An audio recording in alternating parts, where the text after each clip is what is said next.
There is a Ajira no Palukutari to live to the Grabas and America.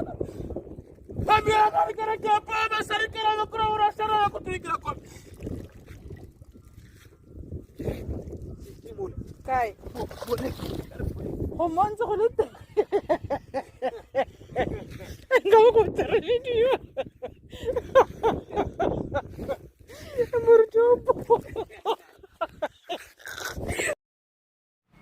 Hello everybody, I am Zakaria, the ghostwriter. I was watching this video from this gentleman, Kimuruti.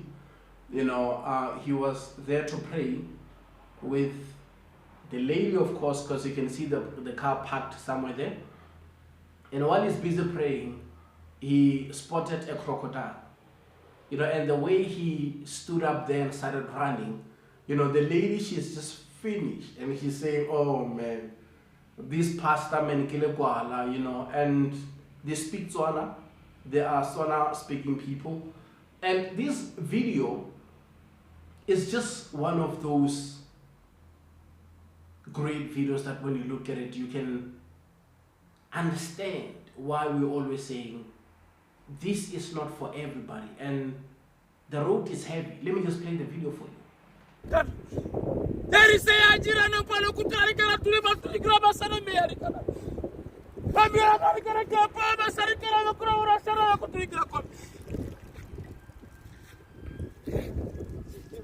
Kai. See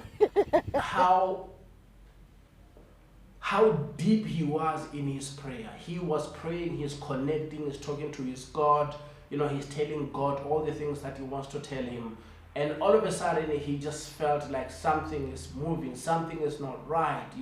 His body, he can feel. That's what I'm saying. Sometimes you can sense the place. You can scan the entire place and you can feel sometimes when something is not right. And the way he stood and started running, telling the lady what he see, she is laughing. Maybe they decided to do this video so that they can just, make us laugh. Maybe it's just how it happened. And the lady, she is even telling him that I am actually recording you. Because he closed his eyes, and maybe the way he was deep in his prayer, the way he was praying, she felt like this is a beautiful moment. This prayer is so deep. Let me capture the moment.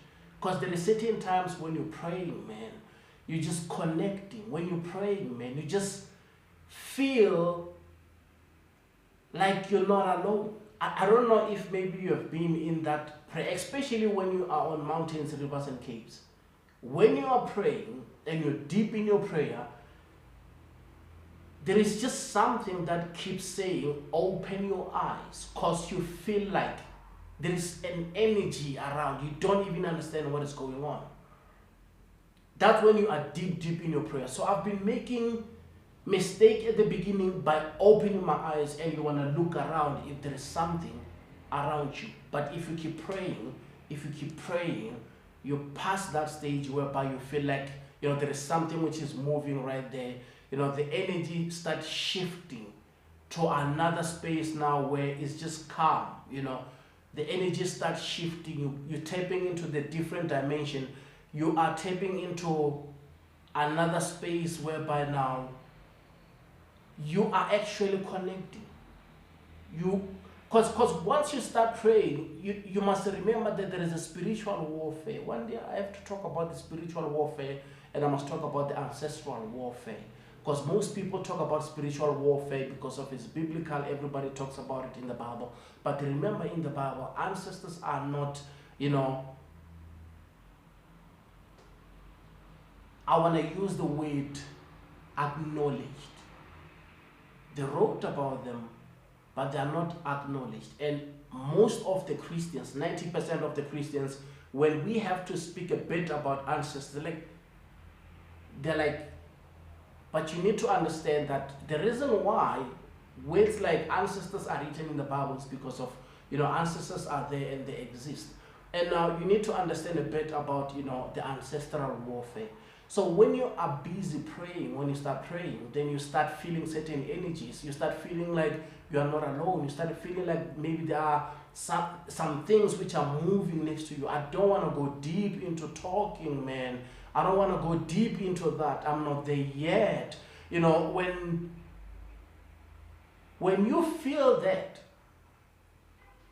and you believe in your God, and you keep praying, you continue with your prayer, whatever happens, it gets silent. Then you move on with your prayer. You move on with your prayer. And this man, he was at that state where when you look at his face, and that kind of a prayer, when he's praying, is bowing down, is touching that water. That's some levels whereby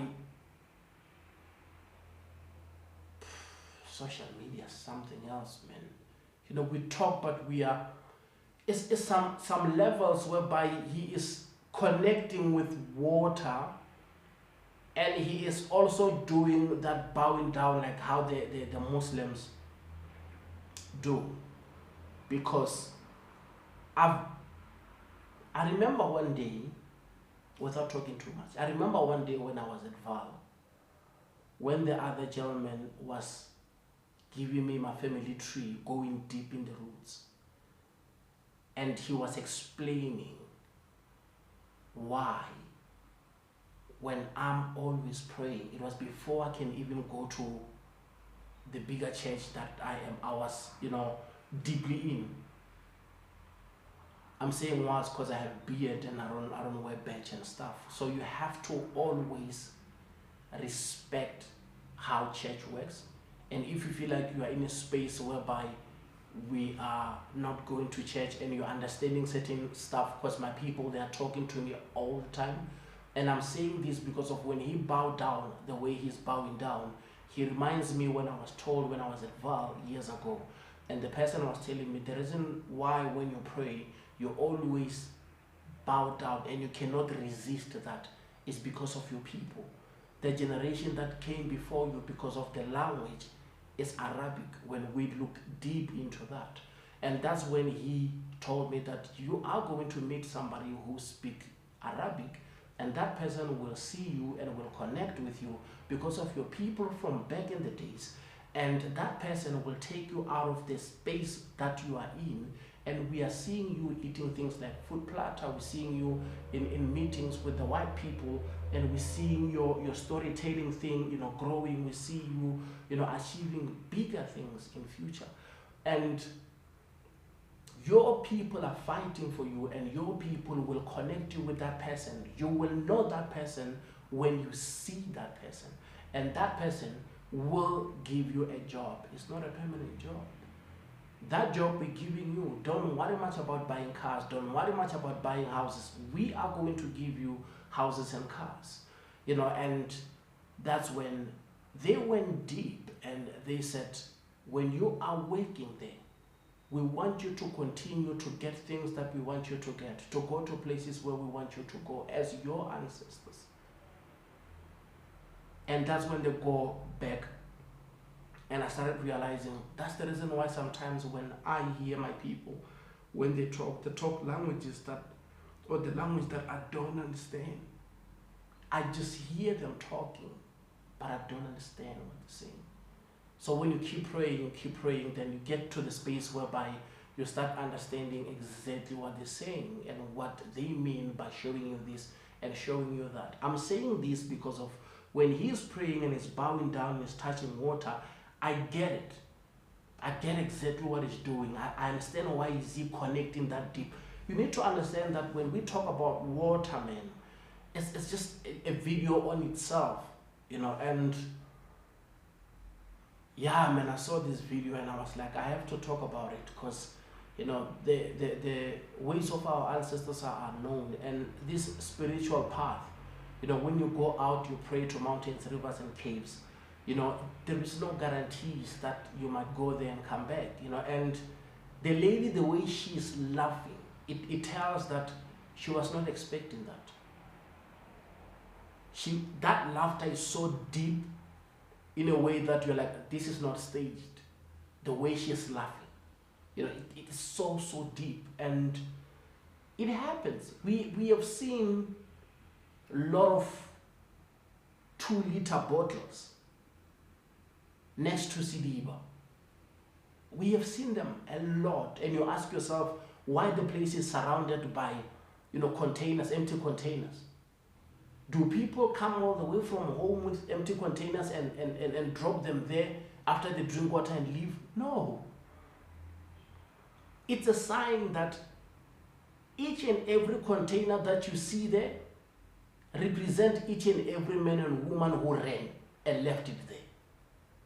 The intention was not to leave it there. The intention was to get water and drink water after they got the water, so that they can go home and use that water at home. But as they arrive wanting to get the water, things started moving, trees started shaking, and the person ran the same way the guy ran and left the container there. So that's the explanation. If you were asking yourself, why do we get things like the container all the time to those kind of places? Because containers are needed, especially there. So when you get to a place or a city where there is water and people are depending on that water, normally you won't get containers, because of everybody wants the container to get water and go with it. But if you find a lot of containers, that means people had to run and leave the containers there. In some other places, we see, caps, and stuff left there. I remember one day I was at Tabeng Blueberg Mountain. I love telling stories. And when I was there, honestly, this other tunnel, Barakila Fasteri, because of when you get to the tunnel, there on top there, it opens. It's a big circle whereby the sun shines inside the tunnel. But on the other sides, it's dark. Then there is honestly, what can I call it? Kibudiba. There is a space whereby water, there will be water. This other side, those colors are black and green. We can't call it. I don't get the term. I want the right term to call it in English. Mara kibudiba. Hona le budiba. Kibobo black. How when go fast, then go home with kibudiba. Bo green. Hona mo. Blaking you. For you to go in that tunnel, you have to go through Madiba Ali Amabidi. And things do happen. Things do happen because of the fastering. For you to get there first, you keep seeing Madiba. And Momatomo, the first one, there the beginning is where you hear that a lot of people were missing because of they love to go there and swim. And mostly that's how many people lost their lives. Then when you keep walking, the path is between the mountain. So it's like you're going deep. That's why even in many occasions when you are asking about Malabar Mountain, many people will tell you that don't even try it, because of the path goes deep. And when it goes down, when you look up, the edge of the mountain is so far in a way that even if somebody can fall from there, they cannot survive. And you keep going. And now, they said before there used to be long, tall trees there. It was just dark there. You couldn't see much. So a lot of stuff were happening. But over time, they started cutting because people were missing. That when you go into the path, by itself, when you're walking in there, you just feel like here where I am walking, I'm walking, this is a most dangerous path. Because if anything happens, I cannot go over the mountain. There is no way I can escape. It's either you go forward or you have to turn and go back. And the more you keep going, that's where you will see Budiba Boboholo, the big one, where everybody will tell you that that's where the whole thing happened. Lucky good enough, there is some stairs now. They made stairs. They're shaking, but they made stairs, and there is a pipe there on top. So you will have to go up the stairs, and if you fall to dangerous. Then you walk on top of the pipe. Then the whole space, you will see water underneath when you're walking. Then on top there, there is a river called Masteku. Masteku pour water in that big circle. So back in the days, people used to go and take pictures after they're getting married, so that they can have that waterfall experience, because that water goes to that round, round. And as they were saying, Budibabola goes all the way deep because of many people fell in there when they were trying to walk on top of that pipe. But when the divers, dive deep, what they see, they often tell people that the person, we can see the person is down there, but so we just have to wait. If I have to translate, but the landlord is with him, so we have to wait until everything is done, and the landlord will release him, and once he's on top of the water, that's when we will go and take the body. Because the surprising thing about that round place is that when you fall inside, normally when a person dies, the person must be on top, but there is a different story. The person goes deep, so nobody knows how deep the place is. So it's always been scary. Now once you cross, because that water will go and make a waterfall and drop into that big circle. Once you manage to cross the river, cross to the other side, now you will be on top of the mountain, and you will see that circle as a place down there. Then now you start walking. Your journey starts now. You're going all the way to the end while you're going parallel with the river, all the way to the end where the path of the mountain ends. That's where you find that tunnel, La Fastere. So if anything happens from there, you have to go all the way back and jump the river and go on top of the pipes, get to the stairs and go out. It's a film, it's a movie. So I got there and I saw a cab.